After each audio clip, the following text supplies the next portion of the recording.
Okay, there we go. We are live back. The County and Regional Government Study Committee on Friday, the 23rd of August. We are going to turn it over to Doug Farnham to talk with us about some funding issues. And this is the official statutorily required report, correct? That we have in the legislation. It's supposed to be by September 15th, so.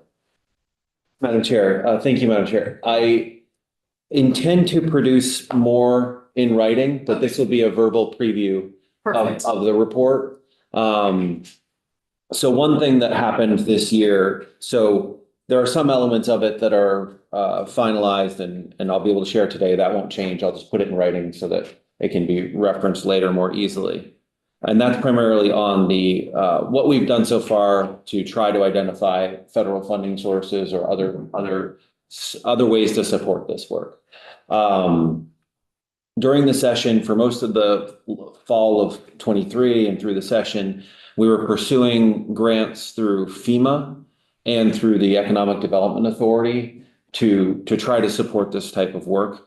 The FEMA grant opportunity petered out very quickly, really didn't hit a dead end there, particularly since with the, I forget the exact, I should remember this name, but the mechanism that Congress used to extend funding at the federal level, they decreased FEMA's funding in certain areas by 10%. And so there actually became less opportunity to do things in the emergency management planning grant area. And Vermont Emergency Management is struggling to just balance the scales and keep the lights on, given that federal funding decreased in that area. So there was no room for additional planning to be contemplated through the FEMA channels. The Economic Development Authority, that did show a bit more promise, but ultimately the opportunity did not pan out there. The scope that the EDA would have needed on the study that they were willing to fund would have been far too narrow to be useful. So the two main avenues that the agency was exploring up to now for potential federal funding, both of those did not end up producing any. However, we did begin conversations with the University of Vermont and Norwich University. University of Vermont is the primary partner in those conversations, and Norwich kind of consulting through UVM. And UVM has been able to identify some other funding sources, resources, et cetera, that they believe they'll be able to use to help support this work. And we also, one thing that's particularly exciting for me, so we talked a little bit about the map before. And FEMA will be able to support the work in certain limited ways. And one of those ways is their GIS specialists have been putting together a map for us. And at a future meeting, I would love for actually, it won't right now translate well to paper, but what I think would be helpful is actually to have Eric Philcorn, who I stole from BGS for the recovery effort. He has been working with FEMA on that map and learning how to run it. They're building it. He's able to run it now. And he could do a live presentation where he could turn on layers. He could share that map. And actually, some of you may have seen me taking pictures while Tim was testifying. And I took a picture of his list and sent it to Eric and said, please make sure everything that we have cataloged in the map lines up with Tim's list. And if we have anything that we can add, please let me know and we can share it with Tim so that he can add it to his, so that we can synchronize those two lists. Yeah. And then he'll work with FEMA to visualize what those layers all look like. The lists at this point are largely similar. So I think that will be helpful. So FEMA will be able to support us a little bit there. The other kind of thin ray of sunshine is that with the floods of this summer, the FEMA Interagency Recovery Coordination Team, they have the authority to mission assign and pull in other federal agencies and say, essentially, you're going to help Vermont with this issue. And they can't make them give us money, but they can make them bring in resources and help us work on something. So the IRC is reconvening because of the new declaration. And I'm going to tell the IRC that this effort is one of our top priorities. And if they can find any federal resources to support the work, even if it's in the short term, that's what I want as the state's recovery officer. And the IRC has been very responsive.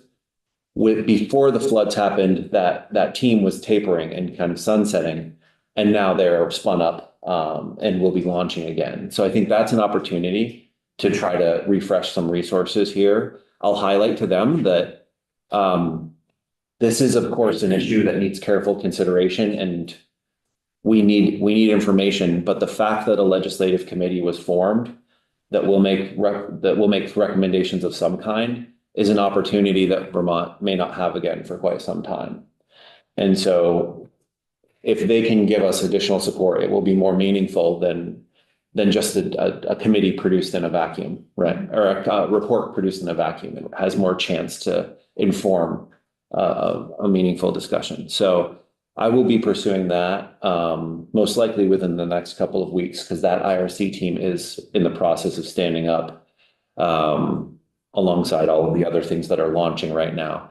They've brought in over 100 FEMA employees over the last week into the state of Vermont to launch their disaster response efforts related to Beryl. So I think the partnership with UVM will be valuable, and they will be able to provide some very useful support and do some analysis for this committee. Also, with that map and working with the Agency of Digital Services at the state, the artificial intelligence director, Josiah Rage, I pulled him in and started talking about something that's very exciting to me, and taking that map and looking at the layers and different layers of data, where everyone, individual assistance claims, municipal infrastructure spending, overlaying dozens of layers of what's happening in Vermont, and asking AI to generate recommendations on how could Vermont be structured to deal with these issues? Like, where is the activity clustered? I am generally dubious about the applications of AI, but that's actually one instance where I think it could be helpful, because it would just be looking at the data and providing a recommendation on where lines could potentially be drawn. So it's another way to try to parse an incredibly complicated situation. So UVM was actually, they were very excited about that concept and trying to do a practical, limited application of artificial intelligence to try to provide the committee with some additional things to consider. That's cool. Wow. Yeah. Is there a way to, with the map of the regional structures, to overlay essentially budgets? So we can start to see where's the money being spent as well? And does the spending of the money correspond with the need and activity? I think over time, yes, we may be able to layer in some of that. I know on the state side, I've been involved with an effort to actually map out where is all of the state's money going right now, through all of our different programs, all of our different infrastructure projects. There's a perception that certain areas of the state aren't getting as much funding. And I think with ARPA projects, just ARPA projects, I was able to demonstrate that that was a reality, right? That the money was not flowing to certain areas of the state. But that has not been mapped out for the full book of business of capital projects for the state. So we're trying to improve that. We're also in the process of updating our accounting software Vision. We want to modernize that. So we do have old accounting software that limits us in our ability to visualize financial data quite a bit. So I think that through the course of this committee, Madam Chair, we might be able to produce some useful things. This fall, we can start producing some of those things, but some of them may take longer to develop. Yeah. But I think we can definitely pursue that, yes. Okay, cool. Are there other questions for Doug? I just have a concern, I guess, and as far as some of this mapping goes, my understanding is, it's going to basically look at more of the areas that maybe have been affected by flooding and that sort of stuff, correct? I mean, and where the money is going in regards to that in particular. I guess my concern is, a lot of times it is very localized. And again, I mentioned in 1997, Lowell and Montgomery. Just recently, Coventry had the propane truck that went off the bridge and they had to put up a new bridge, and something like that is devastating when it comes to all the trash in the state of Vermont goes to Coventry, so I just hope that it's not looked at as a concrete solution for this is where the money's going, this is where it continues to go, and this is how it should be done, in the sense that, I think it can be pretty localized at times. Yeah, I think that's a great point, Representative. Yes, the idea of creating the layers would be trying to get a handle on what's the normal flow of funds and activity in Vermont, and have separate layers for the normal activities or the exception activities, like disaster response, ARPA funding. ARPA funding was set up and distributed under, a unique set of criteria that the legislature agreed on. And then it wasn't, just divided out per our state budget and how the state generally spends money. It was focused on specific activities. So yes, you wouldn't want to, it would corrupt the model essentially if you took those exception activities and disaster response and pandemic funding, et cetera, and said, this is how much money those areas should be receiving going forward. And I think that's one reason it's so difficult to wrap your head around, because I know the map that Eric previewed for me last week had more than a dozen layers already. And that was just the responsibilities layer. It wasn't even getting into the financial aspects of it yet. So I think we don't have anything built out that quantifies that financial flow right now. The ARPA project map is a separate thing, and it does have those blinders on it in that it's looking at disbursement of pandemic funding, and it's not looking at the whole picture of all P-fund projects. And to get a real, if you were taking a step back and not just looking at what's the state doing, but what are Vermonters receiving, then you would need to build in there what the municipalities are spending on projects as well. If you're trying to get at the holistic experience of a Vermonter and saying all Vermonters should have the same support and the same access to services, then you don't want to just look at state spending, right? Yeah, absolutely. I was going to mention that as well, because there's a lot of local and regional funding that doesn't come from the state that is spent on things. And it's not just projects, it's also just everyday services. Right. The provision of EMS services, and some of it's even private funding, because there are entities that in my mind provide public services that are private entities. And a lot of them we contract with from the state, like the designated agencies that provide mental health services on behalf of the state. Those are private nonprofit organizations that are doing it. But then even more so, there are private entities that provide, EMS or dispatch or other kind of emergency services as well. So wrapping that all together is going to be really hard. But I think,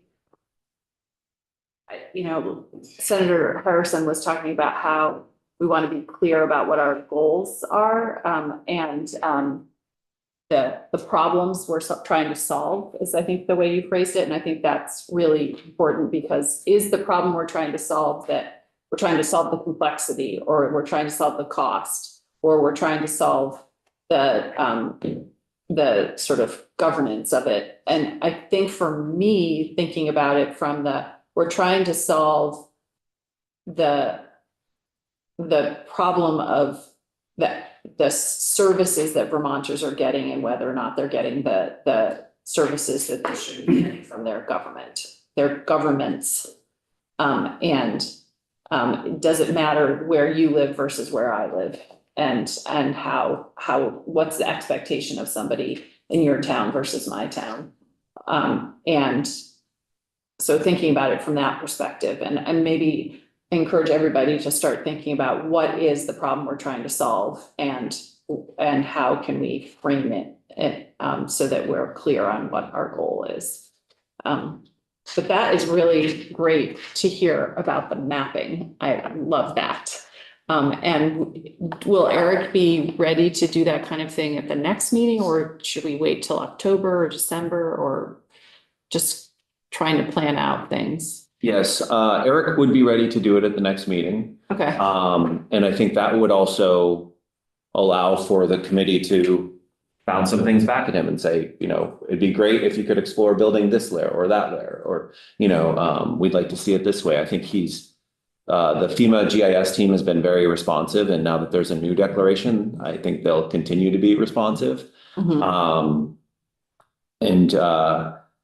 One layer that we may actually integrate into the map that will hopefully be informative is prior to the floods, when I was deputy secretary of AOA, don't know why that took me a second to recall, but we created the Municipal Technical Assistance Program, 3 million of general fund. That program has now a book of work that is agreed on statements of work with communities that could be mapped out and displayed. We also have oversubscription in that, and that we have a list of just over $1 million of assistance requests that we don't have enough funding to meet. And I think visualizing where those assistance requests are being provided and to what extent, the program was intended as a stopgap and a pilot to say, where are our gaps? Who needs help moving these projects forward? So I think it'll almost be like a heat map of where the gaps in our current structure are. And did I hear you correctly that we have put about 3 million into that's been allocated to specific grant requests for assistance, and then there's another 1 million in asks from municipalities that we weren't able to fund. So there's a $4 million appetite and $3 million available. Yes, I think at the end of that 4 million, there's a couple projects that, are a little bit lower priority from a state perspective and don't meet the legislative intent as closely. It starts to get towards the edge. But yes, that's a correct understanding. When we talk about that project or the pilot, I'd be interested to get feedback from folks who received the funding and just on the process, what was good, what could be improved. I think that would be helpful too. So we don't look just at the quantitative dollar amounts, but qualitative, was it effective? Mhm. And I'm also interested to know how many of those went out to sort of an outside private consultant for the technical assistance versus using resources with their regional planning commission or something like that. There are other pieces that. Just over 50% of the funding was distributed through the regional planning commissions. We have a $200,000 agreement with Stone Environmental to provide environmental assessment primarily for water system development. And then we partnered with the Vermont Council on Rural Development, Preservation Trust, the READY Rural Economic Development Initiative, part of the HCV, and VLCT. We only received responses from Stone Environmental and from Guidehouse. And when we prioritized what type of assistance we could provide, we decided not to pursue a contract with Guidehouse for the support. And we prioritize getting the VCRD effort, for example, provides those community engagement sessions and requirements development for those communities. So they'll be able to do a dozen additional sessions. We can most likely gather feedback from the towns on their experience for a future report to the committee. But I think that would likely take us a couple months to gather something like that. But we have more of the internal data that we'll be able to share and visualize as well for either the next meeting or the October meeting. Mhm. So we have $50,000 that this committee was appropriated to provide sort of technical assistance and support for the committee. And if we're able to draw down other funds, then we can add to what we're able to do. Do you anticipate, do you have ideas for, part of that 50,000 is paying for stipends and some stuff with JFO and Ledge Council, I think, but part of it can be to match some of these funds. Do you think that's going to be necessary or? If I have the committee's permission, when I'm talking to the IRC and the federal partners, I can represent that we have some limited matching capacity.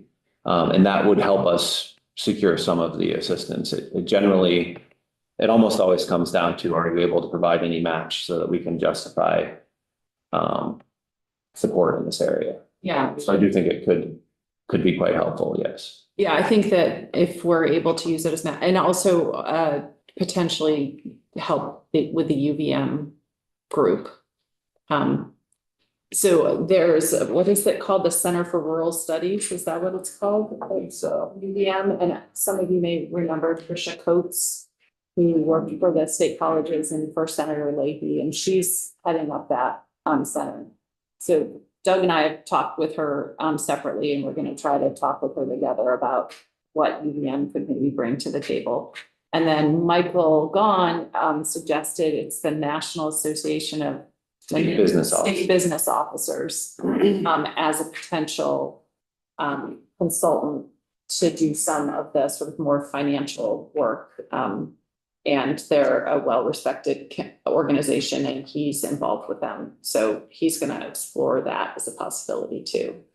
And I think with our timing, if we can get we would want to outline what work we want each of these entities to do. The committee would outline that. And obviously the administration might have some other separate things they want them to do too, but, and have them do that work while we're in session. And then come back next summer with the results of that work, and how does that lead us into our recommendation, and having them help with some entity, hopefully UVM, help with writing the final report. So Tim does not have to do it. Tim would just draft whatever legislation we might recommend. So are there any other questions for Doug? Do you have anything to add? Yeah, a little bit more to add there, Madam Chair. One reason I can't let AOA off the hook quite yet is that the second element of the September 15th date was the analysis of what funding opportunities are being missed by our current structure. Yes. And we will try to deliver as much as possible by the 15th, but I will admit that the flooding that occurred in July derailed those efforts I'd intended to, as soon as I came back from that vacation, to really dive into preparing that work. And so I've lost a month, and I anticipate losing more to the response efforts. So we will deliver as much as we can on the 15th, but we'll most likely ask for the committee's forbearance, and with a promise to continue to deliver additional information for the next couple of meetings. That would be great, because I do think that information is really helpful to understand, what money are we leaving on the table, because our current structure doesn't match with especially the federal funding pathways. And one specific example that I can tie in today, actually tie it into Tim's document and testimony earlier, is that Stowe versus Lamoille case. One of the pieces of language that was used in that is where they start saying the Vermont County is a unit of special functions.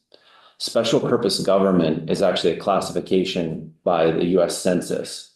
And they weren't referencing that in the determination, right? But the use of the same term does create a parallel, and special purpose governments in the US Census different eligibility for funding and for different things than general purpose government. General purpose government has legislative authority, and really ties back to this case quite a bit. And after the ARPA funds, when they were coming in, Congress divided 180 million that was intended for municipal governments. 121 million of it was for county governments. So they intended 2/3 of the money to go toward the county that could use that funding and deploy it within their broader geographical region towards the highest needs. 60 million was for towns and cities. So to be more specifically focused. So Congress divided it up in that manner. Because, and Treasury initially wanted to send the money to the court system in Vermont. And the administration stopped that and used the arguments that tied back to Stowe and Lamoille that the court system in Vermont is a special purpose government. It's not general purpose. It doesn't have the authority or ability to distribute these funds for COVID relief. It just would be inappropriate. I didn't make any friends in the court system in that effort. But it was factually correct, right? So at the end of the day, Treasury had the state pass all 180 million through to the towns. So we didn't lose any money. The money still went to the towns, but it went purely on a per capita basis to all of the towns. And what that robbed Vermonters of was the ability of a regional group to take that 2/3 share and put it towards the neediest areas within its broader footprint. And instead, it all went to the towns, and then the towns made the best decisions they could with that money. But the smaller towns with fewer people just had less money, and larger towns with somewhat less need got their fair share of the county funds, which may not have been as needed within their borders as in other communities. Mhm. So that's an example of where we didn't lose money, but where it didn't go where the federal government necessarily wanted it to go. And in this one case, I do agree with the intent of Congress to put a larger share towards that bigger regional footprint. Mhm. We had the option of trying to administer it at the state level, but we decided that would be somewhat fraught. So sending it through to the towns was, without a regional layer to make those decisions themselves, we felt like sending it through the towns was the best decision at the time. And a lot of towns that receive that money, I know especially some of the very, very small towns in my district I heard from were just not prepared to get federal money in that way. They've never gotten it before. There was one town that wanted to refuse it. And town did refuse it, Searsburg. Oh, okay. So one of my towns almost refused it. And Yes, we convinced a couple. And yes, they were convinced to take it, but they just didn't have the structure to deal with a federal grant and the reporting and the requirements that go along with that. Even if they could do almost anything with it, because there were very few strings, especially initially. So having that go to a regional entity and having decisions made regionally probably would have helped the towns a lot more.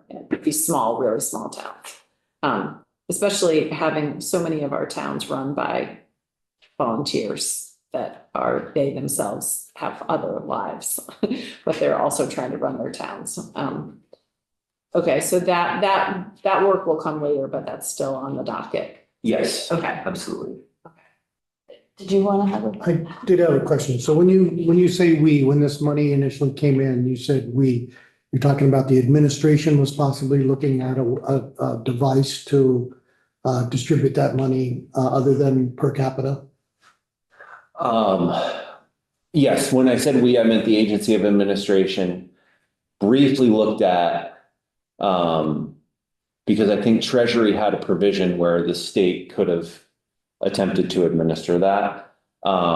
It would have required us to work with the legislature to determine, I think we would have put that money at risk. And we looked at it quickly, maybe not exhaustively, but we looked at it quickly and deeply enough to say, the administration, the executive branch, does not have the authority to do something like this on its own. So in order to avoid losing $120 million, we should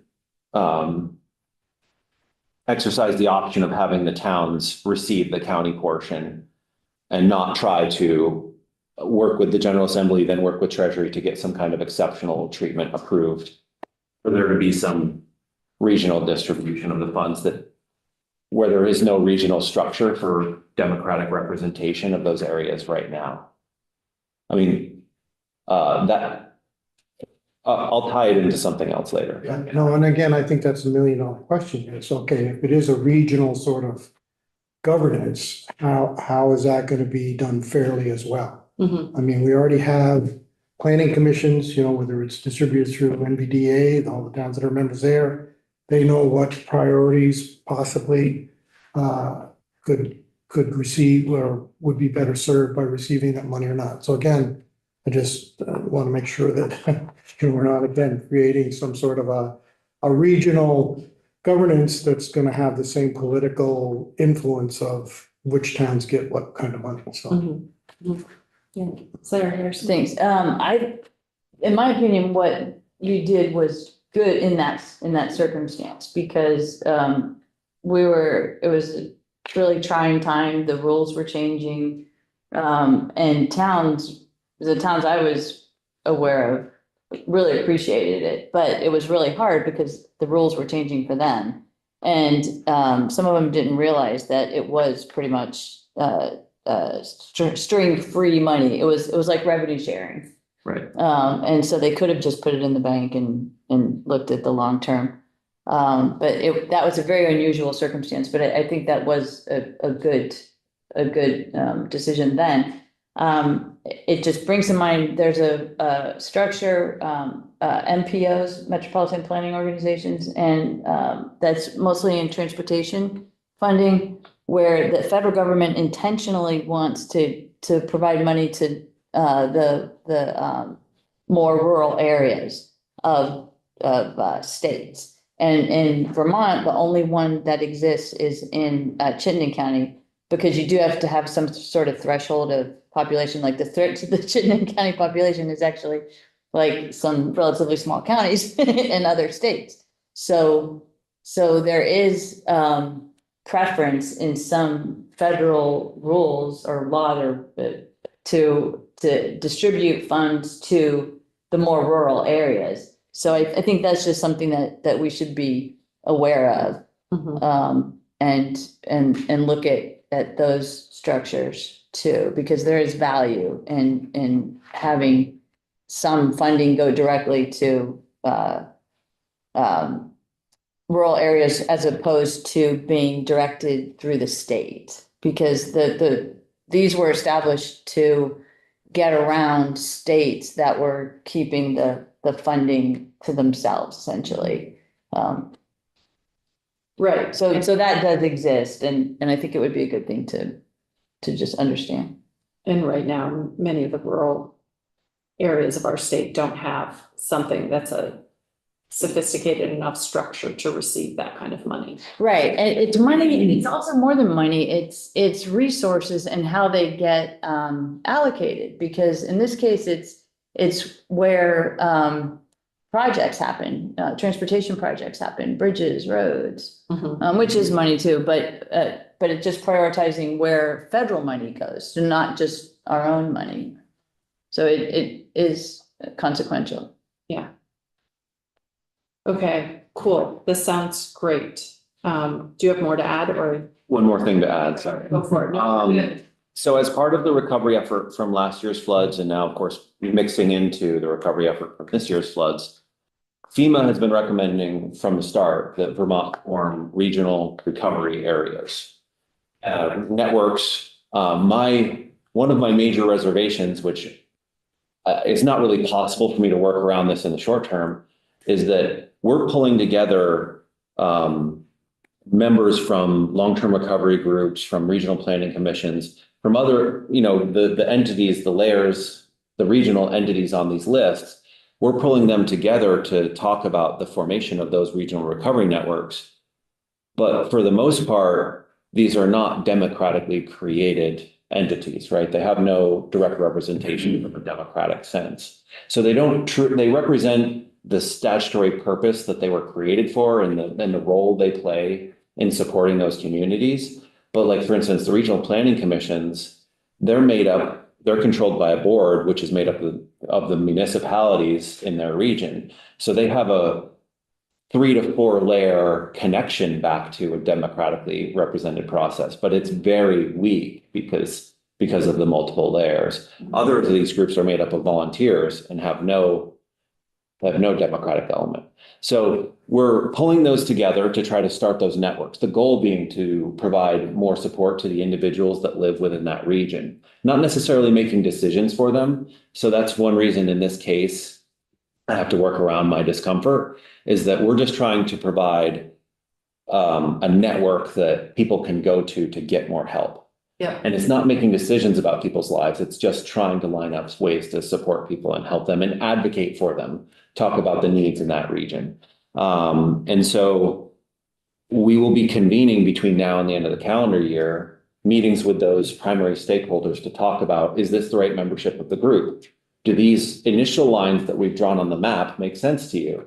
For instance, we grouped Addison and Rutland County together as one recovery network area because of the watershed commingling and et cetera. And with Lamoille County, we're pulling Hardwick into Lamoille because they are on the Lamoille River. Whereas they're not part of the Lamoille Regional Planning Commission. So we're redrawing some of the lines a little bit for this recovery network, and we will definitely share that work with the committee and let you know in advance when we start. So you won't be taken by surprise by any of the materials we release.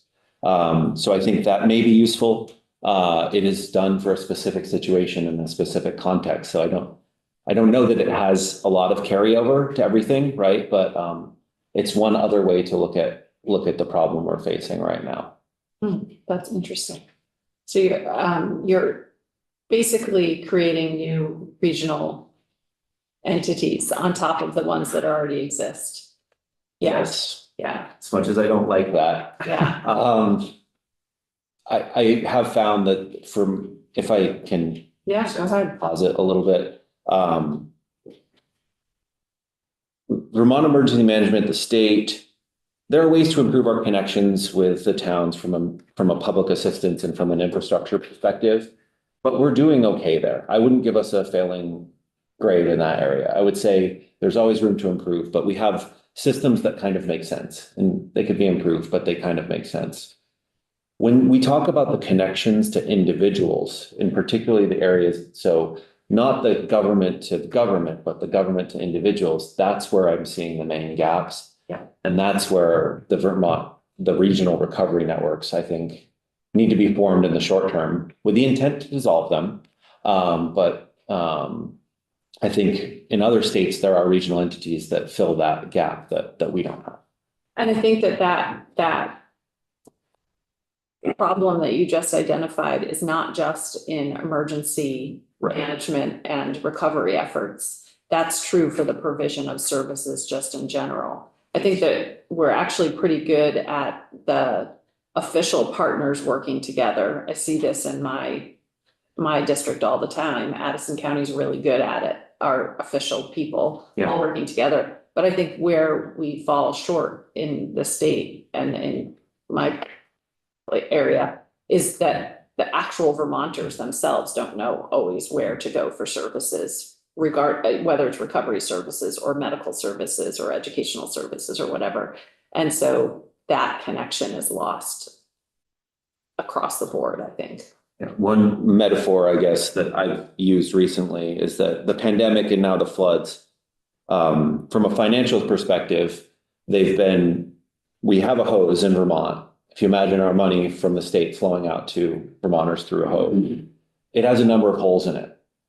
And we knew those holes were there and some water was leaking out. But before the pandemic, it was leaking. The pandemic forced more money through that hose, and then the leaks became very apparent because they're shooting up and they're arcing up. And it's also the stress put new holes in the hose. And after that money, as that money starts to slow down, yes, the leaks will go away. It will fade from people, and we were less likely to see any changes made because people will forget and move on. But the holes are still there. So I think right now it's easier to see, because of these other events, where our systematic weaknesses are. And that's my garden hose with a hole in it, is how I We think should of put a it. visualization. So we remember what the leaks are and identify them along with the maps. Cool. Are there any other questions for Doug? Do have. Yeah, go one ahead. question. So Doug, with these regional recovery areas or the network or whatever, you're reaching it out, is it volunteers from these counties or whatever, the watershed areas that are getting together? How is that working? I mean, Yeah, we're asking for the regional planning commissions for those areas, and in some case, we're creating a region that has two different regional planning commissions in it. So we're gonna ask them each to send one person to that initial visioning meeting. Long-term recovery groups are pretty much entirely made up of volunteers. And so we're gonna be asking them to send somebody, Regional Economic Development Corporation, a lot of these regional groups, not necessarily the law enforcement groups, which is what most of our regional, like official regional organization is, but yeah, I think it's mostly those quasi-governmental support agencies like designated agencies and regional health organizations.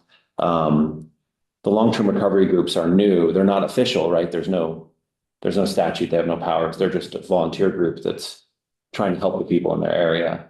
And this group won't have any official powers or duties either. They're mostly intended to be communication channels. I could, All right, well, thank you. That's really helpful. And leads right into our final discussion for today in our last 20 minutes, is really just talking about reactions today, thoughts for the future. So what I think might be helpful for Mike and me is if we sort of get a sketch of what, for our next 3 meetings, what people would like to see, explore, who you'd like to hear from. Some of it will be the technical advisory group coming in and talking with us, and we'll draw from what they want to see and hear, as they do their work. And some of it will maybe be some of these partners that we've just identified, but are there specific witnesses, specific research? Is there more legal research you'd like Tim to do? Is there, what are people thinking about at this point? Oh, certainly the financial piece, and I am going to talk to JFO to see if they have the capacity to do some of that work too. But what are people thinking? Is there any? We can also we'll hear from the National Association of County Governments, but if there's another state, and we'll hear from Connecticut, but if there are other places outside of Vermont you'd like to hear from, it'd be helpful too. Yeah. I don't know if this is gonna be controversial, but there are some good things that New Hampshire does, and they're about our size. So, and they have county government, and I'm a little familiar with it just because they're across the river from where I am. Mm-hmm. I'm not saying we necessarily need to hear from them, but I just want to put that out there. Mm-hmm. I'd like to hear, if possible, from town clerks, because town clerks are a great way to get to know what towns are thinking of, especially small towns, because every town has a clerk. Yeah, they're on the technical advisory. Oh, good. Okay, the Association The of Clerks. Association. Perfect, okay. So yeah, we will Good. definitely hear from them. And all of the groups that are on the technical advisory committee, we heard from in Senate GovOps. And that's basically how they got on the committee, more or less. And so anybody who wanted to be on it, and it also has a provision that is basically catch-all. So if there's another organization that we didn't list that wants to be part of it, they can join as well. Right. And we did include in another group that I was listing, I mentioned the EMS and the dispatch study committee. The other study committee that I think we should check in with at some point is the school facilities committee. We added School Boards Association to the technical advisory group because when we got testimony from the National Association of County Governments, there are other states where school facilities are actually county facilities, and they might have separate school districts, but all the facilities are operated and maintained by the county government. I'm not saying that we necessarily want to do that. So nobody freak out if they hear that. But just, I think having school conversation, at least on our radar, is helpful because there's a lot happening in that space with especially school facility issues. Like, I'm interested, I mean, I think the big ones for us immediately are trying to understand the places where we couldn't get federal money, those inefficiencies, those things we already have Doug and the administration folks teed up for. I guess one thing I haven't quite been able to wrap my head around is how maybe this will become clear and happen naturally, is once we get beyond thinking about, the sort of logistical issues of money and sort of plugging up the hose or directing it better, to use Doug's analogy, how do we then look at those bigger issues, like when you think about what the school committee is doing or EMS, bringing those in and figuring out where they bump into, whether it would be helpful to have different, better, new, reimagined, differently used regional governance structures. Trying to figure out how we get from identifying some of the things to the next place. But yeah, I definitely want to hear from, maybe we should just get some of the folks we've set up with the EMS Advisory Committee and then the Public Safety Communications Task Force. And we'll just get people who are doing that work to tell us what they're seeing as we're laying out the problems. Yeah, one of my concerns is that each of these groups is going to propose a new regional structure. And then we're going to have more things on our map. We're going to have EMS districts. We're going to have, emergency dispatch districts. We're going to have different school district. We already did just create the BOCES thing, that bill passed, right? And that's not actually on the list, but that was the a new bill that just passed this past session that creates boards of cooperative education systems, which is a thing they have in New York State. So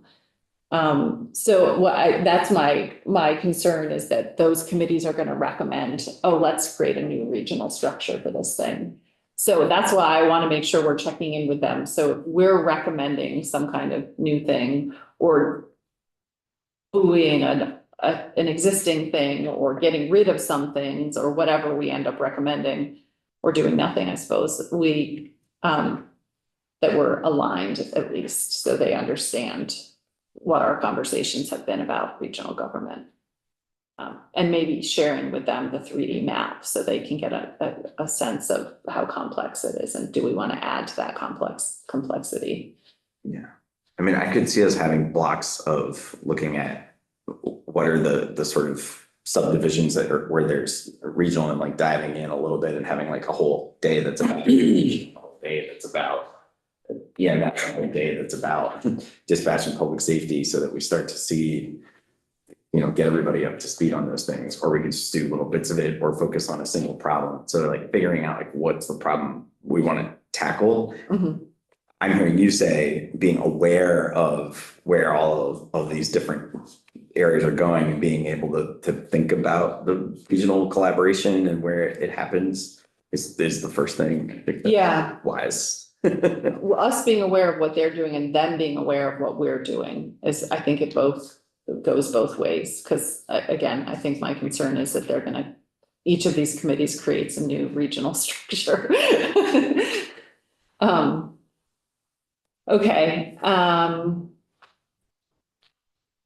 And I think Mike and Doug and we should talk with with Tricia and any of the other potential consultant partners. And, Senator Norris, are there any specific things you want to hear about or hear from, explore? Well, in our earlier discussions with Tim, my curiosity is did Vermont ever have county government versus county elected officials? And if so, what it looked like for when it dissolved? I like Senator Harrison's idea of bringing in someone from, say, New Hampshire via Zoom or whatever else to do have a form of county government in New Hampshire. Just what it looked like and what's the funding mechanism, so on and so forth. And I guess my question to this committee would be is, I know we're looking at this county / regional type governance program here, but are we looking at this simply for receiving and dispersing federal monies? Or are we actually looking at county and or regional governance? What is the purpose, I guess, of my question. I think it's the latter, that the disbursement of federal funding is one of the issues that our current system has a hard time managing. So, but it's not the only thing our current system has a hard time managing. So I think it's a more broad conversation than just the disbursement of federal funds, but it's kind of come to a head over the last couple of years because we've gotten so many federal funds for emergency reasons. Yeah, Doug. One thing I would just say is that from a federal perspective, they don't allow us to separate the two things. So generally speaking, if there's a program, you won't be eligible unless you have legal responsibility and authority to take action in a certain area. So the two from a federal perspective are woven together.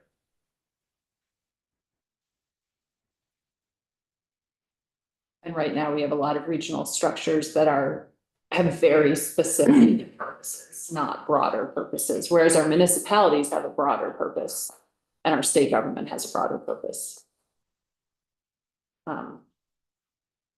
Okay, anything else?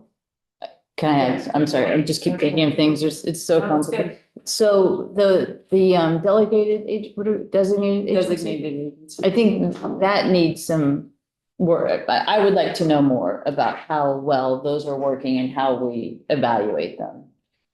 That is a huge conversation. I know. I'm not sure that this committee wants to get into that. We can look at some of them from a regional structure Right. purpose. Well, I guess what I'm thinking is they might be better monitored and they might be more effective as something that was done regionally rather than done as a one-off by the state. Oh, so designated, are they on your list, the designated agencies? I think they are on the Department of Healthcare. I think they're on the second one. Healthcare is, and transit is. Yeah, actually, the designated agencies are not on here. So it's the because they're mental health. Right, but transit, those are designated agencies too, I believe. Oh, Because the state contracts with those and they essentially do the state's work. But it's by a contract, not by direct supervision. okay. I'm thinking in the healthcare. realm. Well, no, but health, I know, I Yeah. first, I'm learning about the healthcare Yeah. world. Yeah, sorry. Go ahead, no, go ahead. There's kind of a category of non-governmental entities, like Howard Center is one of the designated agencies, but it's not necessarily created in statute at all. Like, Yeah, so I think I was gonna get with Tim after about, and including some of the things that aren't directly referenced in statute, but they're the deployment mechanism yeah, at the regional level for the state. yeah. And there are a whole bunch of them. There are even, there's some early childhood education ones also, that are different regions. And so there are education ones, there are healthcare ones. I didn't know about And the the transit. transportation ones. So Yeah. there are, I think there are a whole bunch of them and none of them overlap. Right, and they don't have representation and, I mean, I guess I'm not aware of the representation and, that they do have. A lot of them are nonprofit organizations. Right, So so, they're private. but they're doing work of the public with public money, Yeah. so So, I mean, maybe we can have a presentation, maybe it's Ledge Council, I don't know, who does a presentation about all of those state designated agencies and how that works, without getting into the weeds of each individual. If we right. got into the weeds of the mental health designated agencies, that would be like. Right, but it's just really important, so. Okay. All right, well, Mike and I will talk about all this and figure out our agendas for the fall, but if anything else comes up, just email us or call or text or whatever. The other thing which we'll do offline is maybe share each other's contact information to make sure we all have each other. I don't have everybody's numbers.